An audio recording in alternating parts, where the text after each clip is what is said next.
Just 24 hours to go now, King Charles III will officially be coronated in the United Kingdom. So how the last hours really looking like in UK? It's going to be held. Let's just give you a plan of what tomorrow is going to look like. Now, that coronation, in fact, is going to be held at the Westminster Abbey on the 6th of May, and the king, who will be crowned along with the Queen Consort, Camilla, will be the 40th reigning monarch crowned there since 1066. The formal celebrations will begin with a procession from Buckingham Palace to Westminster Abbey, with viewing areas along the route opening. The procession will set off from Buckingham Palace, moving along the Mall to Trafalgar Square, then down Whitehall and Parliament Street, before turning into Parliament Square and Broad Sanctuary to reach the Great West Door of Westminster Abbey as the ceremony progresses. Just before the oath, you'll have the Archbishop of Canterbury who will acknowledge the multiple faiths observed in the United Kingdom by saying the Church of England will seek to foster an environment in which people of all faiths may live freely. A stamp depicting Sikhs, Hindus, Muslims and their places of worship featured on one of the 4 stamps issued by the Royal Mail to mark the coronation of King Charles III. It is captioned Diversity and Community. The stamp reflects a multi-faith community and the cultural diversity of contemporary British society, which is now being seen as a more inclusive one. And those are some of the details that we are picking up. Let's also play out some ground reports for you. Instead of being a day of celebration and unity, King Charles III's coronation is now shrouded in controversy. Why do we say that? The controversies ranging from debates about the cost and safety of the ceremony to the feud within the royal family. The drama surrounding the Duke and Duchess of Sussex is also one controversy that still continues to surround the coronation. Nobody is anticipating any thaw in relations between Prince Harry and the rest of the family, his brother and father, particularly when Harry comes along for what appears to be the barest minimum of protocol presence through the coronation as planned so far. Royal watchers, and these days who is not a royal watcher, are trying to figure out just how icy it will be. And the depth of iciness may vary between Harry and different members of the now proper family. So gauging that, much of British media now sees Kate at the coldest end of the spectrum in dealing with Harry. There's never been, and we've seen this, much love lost between Kate and Meghan Markle. But media commentators suggest that Kate has now turned particularly cold to Harry, and perhaps predictably so after Harry's broadside against her too in his book Spare. Kate is believed to have looked to play peacemaker at one stage, and now she is in a cold war with Harry. Royal watchers will be looking out for any public sign, even of one acknowledging the other in public space. And of course, they will be looking out for what the body language, if not any other language, says between Harry and King Charles and his brother William, the Prince of Wales. The fact is that it just gets worse all the time now. A new grouse from Harry's services every other day, and the latest that we've seen is the court case where Harry argues that he and his brother were similarly hurt and for long by hacking by the media, but that William quietly settled his case with the Rupert Murdoch's newspapers behind his back, and that Buckingham Palace in fact did the deal for William, that William got a lot of money out of. He also believes that Buckingham Palace talked him, Harry, out of either pursuing the case or pursuing a settlement. For Buckingham Palace, you could here read King Charles, as Harry clearly has. He has told the court that he had decided earlier not to pursue his case against NGN despite a go-ahead from the late Queen, who he discussed it with, and that this was the result. His decision not to pursue was a result of a request or a demand, as he puts it, from his father. So he's accusing the king of blocking his path to justice and the brother of doing a deal behind his back, and they'll all be together here. The question therefore on everyone's mind, will all this that's been going on between Harry and the rest surface somehow through the occasion where they are seen together? And this is the first time since Spare that they will be seen together. Will they connect at all? Perhaps in just a show of cordiality. If not, the coronation itself might get frostbite.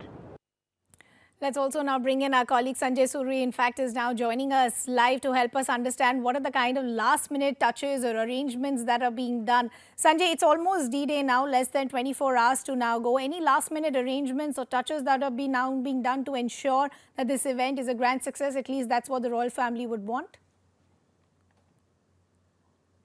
Well, this has been a very well-rehearsed arrangement, and there have been many details that have been planned now for several months through Operation Golden Orb, as this has been called, and down till the last few days there have been rehearsals involving the troops and rehearsals further within Westminster Abbey, where King Charles himself has been taking part in the rehearsals. So there has been a good deal of repetition so far to get this exactly right, and all that could have been prepared for has been done. It's not likely that they will make further changes to that routine at the last minute, because everyone has been trained and tested in the regime that has been set out already. But clearly at the last minute there will be details to look at on the ground. They want to clean the environment in all sorts of ways. There will be a visual cleanliness, and everybody is polishing everything around, everything within sight, and there's also going to be a cleaning up by way of security. The police will want to make full arrangements.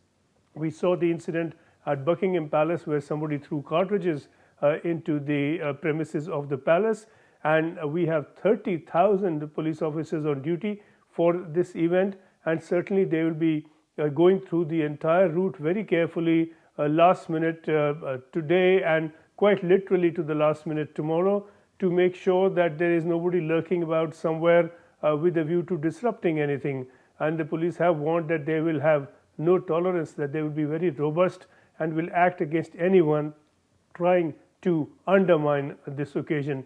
So cleanliness in the last minute stages, polishing up, and also security arrangements, these are all going up to the last minute. Yeah. And Sanjay, as you pointed out, despite all the efforts that are being made by the royal family to ensure this is a huge success, there are many controversies about who's attending, the taxpayers paying the money, so on and so forth. But leaving that aside, just give us an overview what the day will look like. What time does the official procession begin, and what are the kind of paths that will actually be seen for the common public? Because I'm sure there will be certain events as far as the ceremony is concerned that will just be restricted for the royal family. Well, let's think of the timing in terms of IST, Indian Standard Time. The procession from Buckingham Palace will begin at 10 minutes to 3 p.m. IST tomorrow, and it will head out from Buckingham Palace towards Westminster Abbey, and it's due to reach Westminster Abbey at 23 minutes past 3. So it is due to take 33 minutes. Now this sounds very impressive and precise, but it's not necessary that it will be exactly that to the minute. It did not quite work out to the minute at the funeral ceremony for the late Queen.